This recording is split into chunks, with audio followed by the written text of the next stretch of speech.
अस्सलाम वालेकुम मेरे अजीज हो, आपका अपना मेज़बान असम जलाल। आप मेरे यूट्यूब चैनल देख रहे हैं तो मेरे अजीज हो, मेरे चैनल को सब्सक्राइब करना मत भूलिए।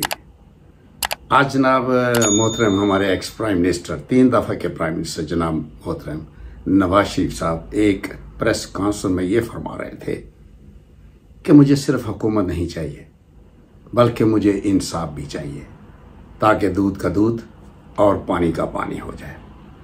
और मज़ीद बकवास ये की कि मुल्क के हालात किसने ख़राब किए, मुल्क को इस हालात पर किसने पहुंचाया, गरीब को किसने भूखा मारा और मुल्क को कर्ज़ई किसने किया। डॉलर क्यों महंगा हुआ, कीमतें क्यों बढ़ी।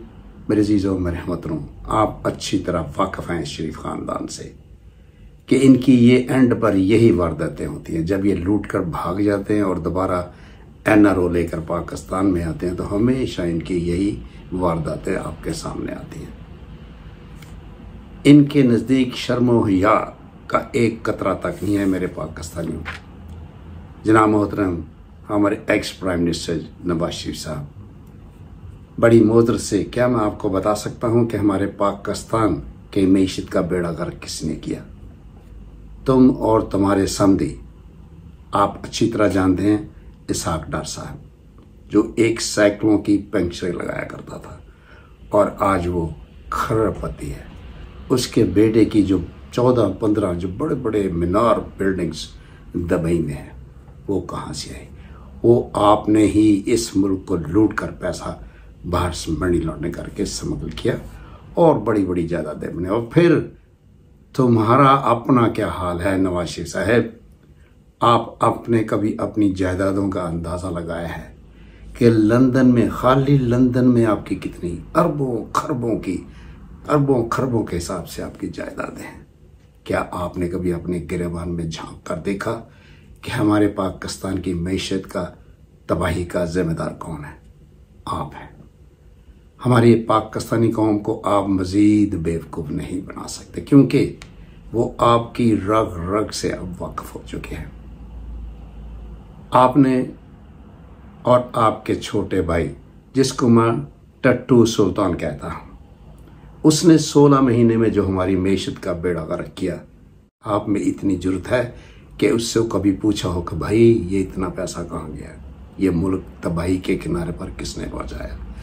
क्या जनाब ने अपने भाई ये टट्टू सुल्तान शहबाज शरीफ को ये पूछा कि 16 महीने में जितनी करप्शन इसके दौर में हुई और अपने सारे करप्शन के केसेस इसने ख़त्म करवाए, क्या कभी आपने इससे पूछा है कि हमारी पाकिस्तान की मईशत का जिम्मेदार ये भी एक शख्स है जो कि तुम्हारा छोटा भाई है।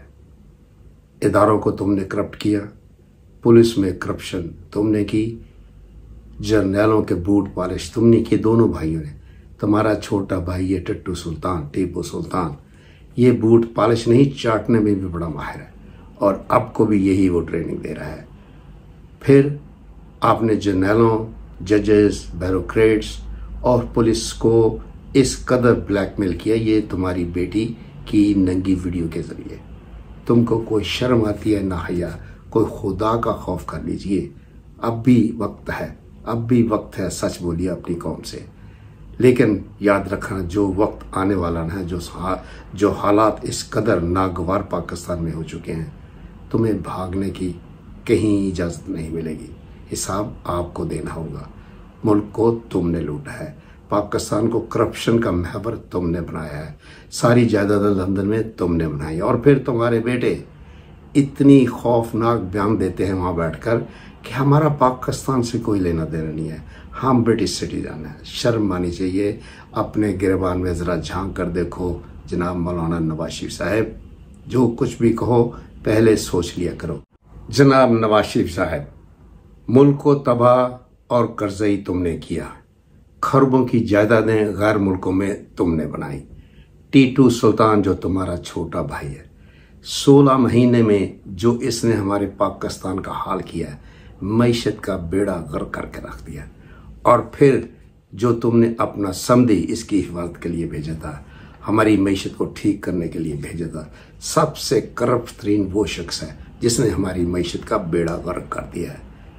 जर्नैलों को तुमने करप्ट किया, पुलिस ऑफिसर्स को तुमने करप्ट किया, जजेस को तुमने करप्ट किया, और फिर तुम्हारी जो बेटी है साहबजादी, जो दुख्तर पाकिस्तान कहलवाती है, इन तमाम जर्नलों, जजेस और ब्यूरोक्रेट्स की नंगी फिल्में, नंगी वीडियोस उसके पास मौजूद हैं, जिसके ज़रिए तुम इन तमाम जर्नलों, जजेस और ब्यूरोक्रेट्स को ब्लैकमेल करते हो। अपने अंदर गिरेबान में झांक कर देखो, सबसे ज़्यादा जिम्मेदार कौन है इस मुल्क में करप्शन करने का और हमारे मुल्क को तबाह बर्बाद करने का? शरीफ खानदान।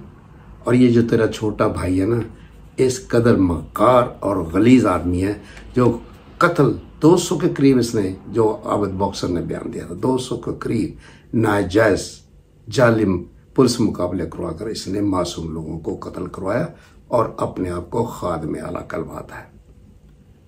तुम्हारे बेटे जो इस वक्त अरबपति हैं, इनको ये नहीं पता कि किसी इंसान से सलाम दुआ कैसे लेनी है, और वहाँ लंदन में बैठे बड़े बड़े महलों में बैठे हुए कहते हैं कि जनाब हम तो पाकिस्तानी है ही नहीं, हम पर पाकिस्तानी कानून अफेक्ट ही नहीं करता, लागू ही नहीं है।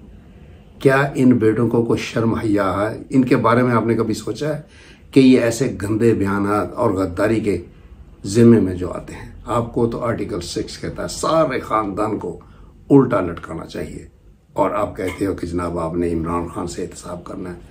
वो इमरान खान, वो लीडर जिसने 1200 crore pound crown court London में ठोकर मारी थी और हमारी आवाम की खिदमत करने के लिए पाकिस्तान आया।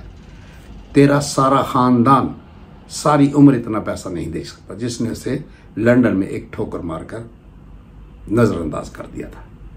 और जानते हो जज ने क्या कहा था जमाइमा से, तुम इतने अजीम आदमी को क्यों छोड़ना चाहती हो? तो उसने तुम्हारा नाम लिया था, तुम उसको पाकिस्तान में नहीं रहने, झूठे मुकदमे तुमने बनाए थे। शर्म करो, डूम बनने का मुकाम है तुम्हारे लिए। एक दफ़ा कौम से माफ़ी मांग कर देखो, और मेरा यकीन है कि वो तुम्हें ज़रूर माफ़ कर देगी। लेकिन शायद तुम में ये इतनी जुर्रत ही नहीं है कि सच बोल सको, क्योंकि तुम्हारी नशो नुमा ही झूठ, मक्कारी और मुगद्दारी है। आप सच बोल ही नहीं सकते, आपको लोगों की बद्दुआओं का ये असर है। आओ ना, हिम्मत करो, आओ पब्लिक के दरमियान, वहाँ जाकर ये कॉन्फ्रेंस करो या कोई तकरीर करके दिखाओ, फिर देखो हमारी पाकिस्तानी कौम तुम्हारा क्या हशर करती है। फिर दूध का दूध और पानी का पानी आपको साफ सामने नजर आएगा। झूठ के पाँव नहीं होते, आप अच्छी तरह जानते हैं, और इसलिए आप छुप कर इन असेंबली हॉल में या वजीर आजम हाउस में बैठकर ये कॉन्फ्रेंसेस करते हो। इतनी जरूरत है तो आओ ना मैदान में, छोड़ो उसको जो एक इनोसेंट आदमी है, पक्का मुसलमान और पक्का मुहिब वतन इमरान खान। इसको आपने जेल में बंद कर रखा है, छोड़ के दिखाओ एक दफ़ा और आओ उसके मुकाबले में मैदान में। मैं देखता हूँ आप में कितनी सकत है। आप 5 मिनट भी उसके सामने खड़े नहीं हो सकते। क्यों? कि आपने कभी सच बोला नहीं है। सारी ज़िंदगी चोरी डाके, ये जो आपकी जो फाउंड्री थी ना, इत्तेफाक फाउंड्री, वो भी आपने सारी रेलवे के इंजन चोरी कर करके उससे ही स्टार्ट लिया था। तो जिसकी फंडामेंटली स्टार्ट ही बेईमानी से हो, वो कैसे ईमानदार शख्स हो सकता है? आपके बारे में तो बड़ी अजीब अजीब खबरें हैं मौजूद हैं कि बड़ानथर रोड पे आपके दादा हजूर घोड़ों को खुरियां लगाया करते थे। एक मौलाना हजरात ने ओपनली कई दफ़ा टीवी पर आकर कहा, लेकिन आप में इतनी जरूरत नहीं है कि उससे कम से कम पूछते भी आप ये सच या झूठ क्यों बोल रहे हो। लेकिन वो एक हकीकत थी, आप उसको फेस ही नहीं कर सकते हैं। नवाज शरीफ साहब, अब भी वक्त है कौम से माफ़ी मांग लो। इतना पैसा वापस लौटा दो कि हमारे मुल्क का कर्ज उतर जाए, और मैं आपको गारंटी देता हूं कि हमारी पाकिस्तानी कौम आपको ज़रूर माफ़ कर देगी।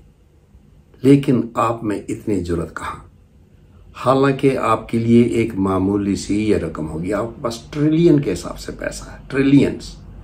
पिछले 50 साल से आप पाकिस्तान का सारा खजाना लूट कर गैर मुल्कों में ले गए हो, और आप अच्छी तरह जानते हैं कि आप ये ऐसा काम कभी नहीं करेंगे, और उसका रिजल्ट क्या होगा? आप कभी भी हमारी पाकिस्तानी कौम के सामने खड़े नहीं हो सकेंगे। बेशक आप बड़ी बड़ी बुलेट प्रूफ शीशे लगाकर तकरीरें कर सकते हैं, लेकिन अब तो आप में वो भी जरूरत नहीं है कहीं के ऊपर से कोई बम न गिरा दे आप पर। आपकी मिसाल हम जब प्राइमरी में पढ़ा करते थे ना, तो एक कहानी थी ग्रीडी डॉग, वो मैं आपसे गुजारिश करना चाहूँगा, इस पर ज़रा तवज्जो दीजिए कि एक कुत्ते के मुंह में गोश्त का बहुत बड़ा टुकड़ा था। चूंकि वो ग्रीडी था, दरिया के किनारे जा रहा था, उसकी नज़र पानी में पड़ी तो उसने सोचा कि एक और टुकड़ा मैं पकड़ लूँ मुँह से। जो ही उसने अपना मुंह खोला, वो जो उसके मुंह वाला टुकड़ा था वो भी दरिया में गिर गया। ये कहानी हम जब प्राइमरी स्कूल में थे तब पढ़ा करते थे और आप शायद उसको ही फॉलो कर रहे हैं। आपका पेट भरा हुआ है, अरबों खरबों डॉलर आपके अकाउंट्स में पड़े हुए हैं, लेकिन आपकी लालच ख़त्म नहीं होती। तो आपकी ये मिसाल बिल्कुल फिट बैठती है आप पर। इस पर भी तवज्जो दीजिए और होश के नाखून लीजिए। हमारी पाकिस्तानी कौम पर जुल्म ढाने बंद कर दीजिए, इनसे माफ़ी मांग लीजिए।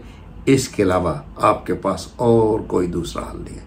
तो मेरे अजीज़ों, मेरे हमवतनों, अगर मौलाना नवाज शरीफ साहब कौम से माफ़ी मांगे तो मेरी आपसे हाथ बांध कर यही इल्तिजा है कि आपने इसको ज़रूर माफ़ कर देना है। इसके साथ मैं आपकी दुआओं से आपसे इजाज़त चाहूँगा। इमरान खान जिंदाबाद, पाकिस्तान पाइंदाबाद। Thank you.